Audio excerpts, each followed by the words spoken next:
संदीप बैठ। मैं सदेव प्रसाद शिक्षक। आइए आप सबों का एसपी मोटिवेशनल पॉइंट में स्वागत है। सब्सक्राइब कर दें एवं घंटे का दबाकर ऑल पर सिलेक्ट कर दें ताकि मेरे द्वारा लिखित शैक्षणिक, नैतिक और मोटिवेशनल कविता पहुंचता रहे। साथ ही साथ 12वीं की हिंदी भी आप तक पहुंचता रहे। ऐसे तो आप सभी होनहार हैं। होनहार के सारे लक्षण आप लोगों में परिलक्षित होते हैं। आप खुद ही एनर्जेटिक हैं, लेकिन मैं आप में व्याप्त ऊर्जा को उत्सर्जित करने के लिए स्वनिर्मित एक पंक्ति आपके समक्ष परोस रहा हूं। कौन कहता है कि तेरे नसीब में सफलता रूपी ताज नहीं है? अरे कौन कहता है कि तेरे नसीब में सफलता रूपी ताज नहीं है? जाकर कह दो उस बुज़दिलों से, शायद तुझे मेरे जज्बे का अंदाज नहीं है, मेरे जज्बे का अंदाज नहीं है। तो आइए हम लोग आज विषय बिंदु पर आए। आज मुझे गद्य भाग का पढ़ना है अर्धनारीश्वर, जिसके लेखक हैं रामधारी सिंह दिनकर। लेकिन रामधारी सिंह दिनकर राष्ट्र कवि रामधारी सिंह दिनकर के नाम से जाने जाते हैं। आज इनके द्वारा जो शीर्षक है वो मुझे पढ़ना है, उसको मैं 2 शब्दों में इसके अर्थ को मैं आपके समक्ष प्रस्तुत करना चाहूंगा। इनके कहने का मतलब है अर्धनारीश्वर। कहने का भाव यह है कि हमारे समाज में पुरुषों की प्रधानता मानी जाती है, देखी जाती है, लेकिन राष्ट्र कवि रामधारी सिंह दिनकर का मानना है कि नारी की सहभागिता से ही या सहयोग से ही परिवार रूपी गाड़ी आगे की ओर बढ़ती है। अर्थात इस नर और नारी, स्त्री और पुरुष परिवार रूपी गाड़ी के 2 पहिया हैं। अगर थोड़ी सी भी 2 पहिया में भिन्नता आ जाए, दोनों पहिया में थोड़ी सी भी असमानता आ जाए, तो वह परिवार रूपी गाड़ी आगे की ओर नहीं बढ़ सकती है, अपने उद्देश्यों को प्राप्त नहीं कर सकती है, अपने लक्ष्य को नहीं पा सकता। इसलिए इस शीर्षक के माध्यम से हमें राष्ट्र कवि रामधारी सिंह दिनकर यह बतलाना चाहते हैं कि नारियों को समान महत्व देना चाहिए। उन्होंने एक उदाहरण दिया है इस शीर्षक के अंतर्गत शिव और पार्वती का। उनका अपना मानना है जो सच्चाई भी है। उनकी सबसे बड़ी खासियत है राष्ट्र कवि रामधारी सिंह दिनकर कि मानव जीवन की सच्चाई को हमेशा चित्रित करने का प्रयास करते हैं। इस शीर्षक के माध्यम से भी हमको यह बतलाना चाहते हैं कि समाज में नारी का भी महत्व होना चाहिए। उन्होंने मिसाल दिया, जब शंकर भगवान से पूरी दुनिया पूछती है और शंकर भगवान अपनी पार्वती को समान महत्व देते हैं। अगर देखेगा चित्र, कई फोटो देखेंगे आप, आधा शंकर भगवान है, आधा मां पार्वती है। तो हमारे कवि जो है रामधारी सिंह दिनकर, वो हमें यह बतलाने का प्रयास करते हैं, जब शंकर भगवान अपनी नारी की महत्व को स्वीकार करते हैं तो क्या मैं स्वीकार नहीं कर सकता? अतः उन्हें कहने का भाव है, सच्चाई भी है, नारी को नकारा नहीं जा सकता, क्योंकि यह देश, किसी भी देश का गांव या परिवार या समाज या कोई भी घर नारी की वजह से चलता है, न कि पुरुषों की वजह से चलता है। राष्ट्र कवि रामधारी सिंह दिनकर हमको यह बताना चाहते हैं कि नारी आपके जीवन का अंग है, अंग ही नहीं, अर्धांग, आधा है। यदि आप उसे सहयोग लेते हैं तभी आप आगे की ओर बढ़ सकते हैं, तभी सफलता की ओर बढ़ सकते हैं। आप परिवार को नहीं संभाल सकते। पुरुष क्या, बच्चों को संभाल लेना क्या पुरुष के बस की बात है? क्या क्वाइट इम्पॉसिबल, नहीं संभव है। क्योंकि परिवार को संभालने और चलाने का काम कौन करती है? नारी करती है। इसलिए उनका कहना है कि नहीं, उसको भी महत्व दिया जाए, बराबरी का महत्व दिया जाए, जो सच्चाई है। आइए हम लोग एक एक करके प्रश्नों का उत्तर हम लोग देखें। मैं यह बताना चाहूंगा अर्धनारीश्वर, यह भी सही है, यह भी सही है। ऐसे भी लिख सकते हैं, ऐसे भी लिख सकते हैं। अच्छा, आपसे प्रश्न है ना कि राष्ट्र कवि रामधारी सिंह दिनकर का जन्म कब हुआ था? तो लिखेंगे 23 सितंबर 1908 ईस्वी को। जन्म कब हुआ था? 23 सितंबर 1908 ईस्वी। अब मृत्यु कब हुई? 24 अप्रैल 1974 ईस्वी को। आपसे पूछेगा कि राष्ट्र कवि रामधारी सिंह दिनकर के द्वारा लिखी गई शीर्षक का नाम बतावे।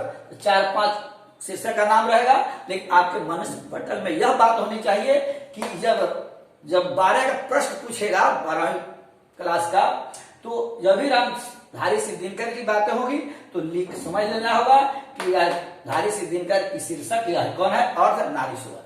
दोनों में समय तक पूछेगा अर्धनारीश्वर के लेखक कौन है, राष्ट्र कवि रामधारी सिंह दिनकर किसके लेखक है, दोनों में बड़ा ही हमेशा पूछ सकता है। फिर आपसे पूछेगा कि अर्धनारीश्वर की रचना राष्ट्र कवि रामधारी सिंह दिनकर ने कब की, 1952 ईस्वी। कब की, 1952 ईस्वी। अच्छा, अब फिर आपसे पूछेगा, में भी हो सकता है राष्ट्र की रामधारी सिंह दिनकर का जन्म कहाँ हुआ था। तो राष्ट्र हमको जन्म के बारे में कहूंगा 23 सितंबर 1908 को, लेकिन पूछेंगे रामधारी सिंह दिनकर का जन्म कहाँ हुआ था, तो हम लिखेंगे सिमरिया, जिसके नाम पर सिमरिया घाट है। 23 सितंबर सिमरिया मुंगेर जिला में हुआ था। लेकिन वर्तमान में उस समय जब 23 सितंबर 1908 को रामधारी सिंह दिनकर का जन्म हुआ था, उस समय यह सिमरिया मुंगेर जिला के अंतर्गत आता था, लेकिन वर्तमान में यह बेगूसराय जिला के अंतर्गत आता है। यह बात हमको याद, वर्तमान में पूछे, वर्तमान का ही पूछेगा, इसलिए हमको याद रखना होगा कि बेगूसराय। फिर आपसे पूछेगा कि संस्कृति के 4 अध्याय के लेखक कौन है, तो लिखेंगे संस्कृति के 4 अध्याय के लेखक कौन है, लिख देना होगा राष्ट्र कवि रामधारी सिंह दिनकर। फिर आपसे पूछेगा कि संस्कृति के 4 अध्याय के लिए राष्ट्र कवि रामधारी सिंह दिनकर को कौन सा पुरस्कार मिला, तो लिखेंगे साहित्य अकादमी। आपसे ये भी पूछेगा कि रामधारी सिंह राष्ट्र कवि रामधारी सिंह दिनकर को, राष्ट्र कवि रामधारी सिंह दिनकर को साहित्य अकादमी पुरस्कार किस कृति के लिए मिला, तो लिखेंगे संस्कृति के 4 अध्याय, संस्कृति के 4। फिर आपसे पूछेगा कि राष्ट्र कवि रामधारी सिंह दिनकर को भारतीय ज्ञानपीठ पुरस्कार कब मिला, तो लिखेंगे किसके उपलक्ष्य में मिला। पूछेगा भारतीय ज्ञानपीठ पुरस्कार राष्ट्र कवि रामधारी सिंह दिनकर को किसकी कृति में मिला, तो लिखेंगे उर्वशी। उर्वशी की कृति पर राष्ट्र कवि रामधारी सिंह दिनकर को भारतीय ज्ञानपीठ पुरस्कार मिला। फिर ये भी पूछ सकता है कि उर्वशी की रचना राष्ट्र कवि रामधारी सिंह दिनकर ने कब की, लिखना होगा 1961। अच्छा, आपसे पूछेगा कि अर्धनारीश्वर में, इसमें हमने देखा अर्धनारीश्वर में दोनों का होना चाहिए, नर और नारी का। तो अर्धनारीश्वर में समन्वय है किसका, नारी का, नर का, मानव का, नर नारी का। अर्धनारीश्वर में क्या हमने बोला ना कि नर और नारी दोनों की सहभागिता होनी चाहिए। फिर आगे है दिनकर जी की रचना कौन है, हमने देखा जो भी दे मानस पटल में यह अंकित होनी चाहिए बातें कि अर्धनारीश्वर किसकी कृति है, किसकी लेखनी है, किसका शीर्षक है, तो राष्ट्र कवि रामधारी सिंह दिनकर का। फिर आपसे पूछेगा कि पुरुषों की मान्यता है कि औरत आनंद की खान है, पुरुष मानता है कि औरत आनंद की खान है, लेकिन यही इसी बात को लेकर के हमारे राष्ट्र कवि रामधारी सिंह दिनकर ने कहा कि वो आनंद की खान नहीं है। मान्यता है कि आनंद की खान है, लेकिन है नहीं, वो उसकी वजह से आप हैं, आप उसकी वजह से है। और जो प्रगति की रास्ते पर जो आगे बढ़ रहे हैं ना, अब जीवन में जो विकास दिखाई पड़ रहा है ना, अब इतने सुंदर जो सुसज्जित दिखाई पड़ रहे हैं ना, सुसज्जित जो दिखाई पड़ रहे हैं ना, वह किसके योगदान की वजह से है, नारियों के योगदान की वजह से है। इसलिए तो पुरुषों की मान्यता है कि औरत आनंद की खान है।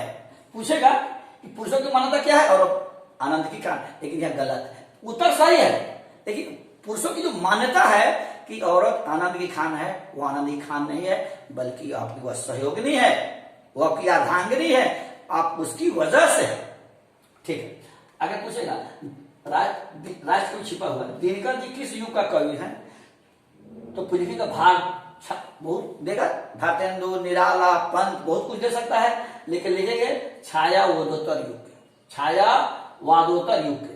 फिर आपसे पूछेगा नारी अपना मूल्य कब भूल गई, बहुत से, लेकिन नारी अपना मूल्य कब भूल गई, परतंत्र होने पर। नारी अपना मूल कब भूल गई? प्रतांत होने पर। फिर आपसे पूछेगा दीर्घा जी ने किस देवता की उपमा दी? अर्धनारीश्वर में किसकी उपमा दी? शंकर और पार्वती की।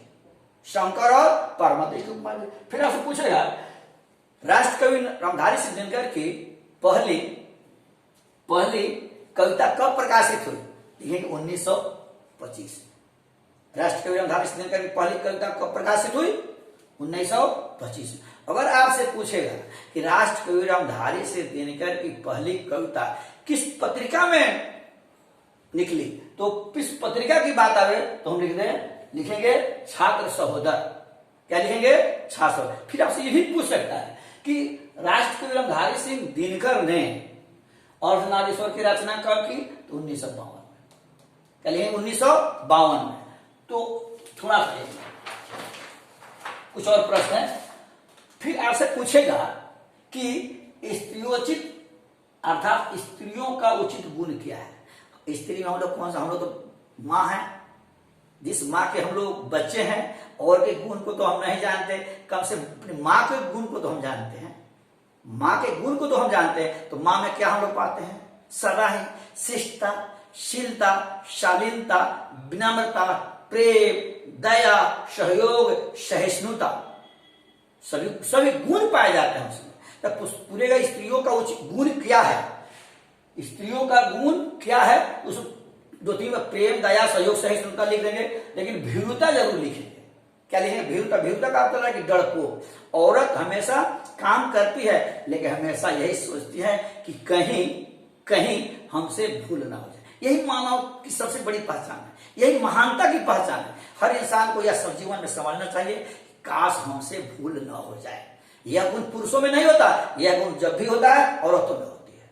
वो हमेशा सोचती है, और जीवन में हम सबों को भी यही सोचना चाहिए कि कोई ऐसा काम न करे कि हमको आए दिनों में उलाहना सुनना पड़े और मेरे संतानों को भी समाज में अपमानित होना पड़े। ऐसा कभी काम नहीं करना चाहिए। तो आइए फिर आपसे पूछेगा कि पुरुष जब नारी का गुण लेता है तो क्या बन जाता है? तो मैंने कहा ना, नारी में क्या प्रेम है, दया है, सहयोग है, सहिष्णुता है। तो लिखेंगे जब पुरुष नारी गुणों को अपना लेता है, उसमें महानता आ जाती है, सजानता आ जाती है, सरलता आ जाती है, कोमलता आ जाती है, और विनम्रता भी आ जाती है। कब? पैसे तो पुरुष हम सभी हम लोग देख ही रहे हैं ना, अहंकारी, क्रोध, तनाव दिखाई पड़ता है। लेकिन जब वही पुरुष नारी गुण को अपना लेता है, उसमें मानवता, शिष्टता, शालीनता सब आ जाती है। फिर आपसे पूछेगा अर्धनारीश्वर की क्या सार्थकता है? तो इस शीर्षक के माध्यम से कवि हमको यह बताना चाहता है कि अर्धनारीश्वर की सार्थकता है पूरक, एक दूसरे के पूरक है। वह स्त्री सिर्फ स्त्री नहीं है, वह हमारी पूरक है। हम उसके बगैर अधूरा है। नारी और पुरुष में बड़ा ही अनुन्याश्रय संबंध है।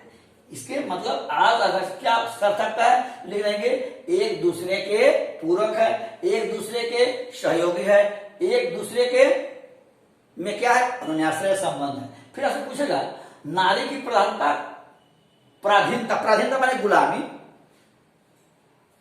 कब से शुरू हो गई? देखिए मैंने पॉइंट दे दिया, हम पॉइंट दे रहे हैं। आज बहुत देख रहे हैं यूट्यूब पर, बहुत पूरा लिख दे रहा है, लेकिन मैंने पॉइंट इसलिए दिया कि आप भी डीलिंग करना सीख लें, क्योंकि आगे की पढ़ाई करनी है ना, सफलता को पानी है, तो पॉइंट को डील करने का जरूर सीखना चाहिए। जीवन में दो बात सफल लड़कों को सफल बनाता है, छात्राओं को सफल बनाता है। वो एक है राइटिंग, सुंदर लिखावट, और दूसरा है डीलिंग। आदमी आपको राइटिंग से ज्यादा महत्व है डीलिंग का। डीलिंग की क्षमता आप में आ गई ना, तो दुनिया की कोई ताकत आपको बढ़ने से रोक नहीं सकती। इसलिए मैंने पॉइंट दिया है, नारी की पराधीनता कब प्रारंभ हुई? तो कृषि कार्य हुआ, तो पुरुष बाहर का काम करने लगा और नारी घर का काम करने लगी, और घर में वह गुलामी की जिंदगी व्यतीत करने लगी। वह पराधीन हो गई, वह कहीं जा नहीं सकती है, लोगों से मिल नहीं सकती। जो आदमी घर से बाहर नहीं जा सकता, पढ़े लिखे लोगों से मिल नहीं सकता, क्या वह व्यक्ति कुछ विकास कर सकता है? क्या वह व्यक्ति, उस व्यक्ति का नैतिक विकास हो सकता है? क्या वो घर से बाहर नहीं निकले, क्या उस व्यक्ति का मानसिक विकास हो सकता है? क्या क्वाइट इम्पॉसिबल, नहीं हो सकता। इसलिए जब आपसे पूछे कि नारी की पराधीनता कब से प्रारंभ हुई, तो लिखेंगे कृषि से। पुरुष बाहर करने लगा, घूमने लगा, खेत करने लगा, और घर की सारी जिम्मेदारियां नारियों पर है। बाहर घूमना आसान है, धूप में काम करना आसान है, धूप में पसीना बहाना आसान है, लेकिन घर के बच्चे को संभाल लेना, बच्चों को में संस्कार देना, बच्चों को के स्वास्थ्य पर ध्यान देना, बच्चों को खिलाना पिलाना आसान बात नहीं है। आइए अब आपसे पूछेगा कि प्रवृत्ति मार्ग और निवृत्ति। प्रवृत्ति मार्ग का देखिए, प्रवृत्ति मार्ग आएगा तो समझ लीजिए स्त्री को अपनाना, और निवृत्ति मार्ग है स्त्री को छोड़ना। जिन लोगों ने परिवार में रहना पसंद किया, शादी करना पसंद किया, नारी के साथ रहना पसंद किया, परिवार बसाना पसंद किया, वे लोग प्रवृत्ति मार्ग हुए। और जिन लोगों ने नारी को अपने जीवन का बाधक माना ना, जिन लोगों ने अपने आध्यात्मिक जीवन में नारी को बाधा समझा, वे लोग हजारों के हजारों, झुंड के झुंड लोग कहां चले गए? जंगल पहाड़ करीब चले गए, पहाड़ की तलहटियों में चले गए, को निवृत्ति मार्ग वाले चले गए। और आपसे पूछेगा प्रवृत्ति मार्ग और निवृत्ति मार्ग का अंतर यही समझेंगे। प्रवृत्ति मार्ग है तो स्त्री को अपनाया, परिवार में विश्वास किया, और निवृत्ति मार्ग का अर्थ है कि वह परिवार में रहना बेहतर नहीं समझा, वह नारी को अपने जीवन का बाधक माना। इसी तरह जब हम लोग देखते हैं कि शाही स्नान की बात आती है, तो हम लोग देखते हैं कि हजारों हजार संत शाही स्नान में दिखाई हम लोग पड़ते हैं। वे लोग हैं जो घर छोड़ करके निकल गए। आइए फिर अगला प्रश्न है, यदि संधि कुंती और गांधारी के बीच होता तो महाभारत नहीं बचता। कितना महान धन है इनका। यह मानना है कि हम जानते हैं कुंती के 5 लड़के थे, युधिष्ठिर, भीम, अर्जुन, नकुल, सहदेव। और गांधारी के कितने बेटे थे? 100 में सबसे बड़ा लड़का कौन था? दुर्योधन। तो दुर्योधन और कौरव पांडव के बीच जो लड़ाई हुई, तो दोनों अपनी अपनी गद्दी के लिए, राजगद्दी के लिए, राजा बनने के लिए लड़ाइयां चली। और महाभारत जो चला ना, 18 दिन चला, मैंने कितने करोड़ मारे गए। तो यह हमारे राष्ट्र कवि भारत दिनकर यह बताना चाहते हैं कि यदि ये पांडव पक्ष का नेतृत्व कुंती करती और कौरव पक्ष का नेतृत्व यदि गांधारी करती, तो महाभारत नहीं होता और करोड़ों करोड़ लोग मारे नहीं जाते। इनका मानना है कि क्यों नहीं होता? क्योंकि कोई माँ अपने बच्चों को आंखों के सामने मरना देखना पसंद नहीं करती है, कुछ पसंद नहीं करती है। हर पल ही बसाकर रखती अपनी काली पलकों में, हर पल ही बसाकर रखती अपनी काली पलकों में, भेदभाव किया न करती लड़की और लड़कों में। वह कोई माँ यह नहीं चाहती है कि मेरा भी बच्चा मरे और दूसरे का भी बच्चा मरे। जैसा कि मैंने एक अंत में पंक्ति लिखी है कि हर माँ को अपना बच्चा सच्चा लगता है। जब बच्चा, हर माँ है उसका बच्चा कितना हो बदमाश क्यों ना हो, लेकिन हर माँ को अपना बच्चा सच्चा ही लगता है। हर माँ को अपना बच्चा सच्चा लगता है, दूसरे का बच्चा भी अपना ही लगता है, दूसरे का बच्चा भी अपना ही लगता है। जय हिंद, जय भारत।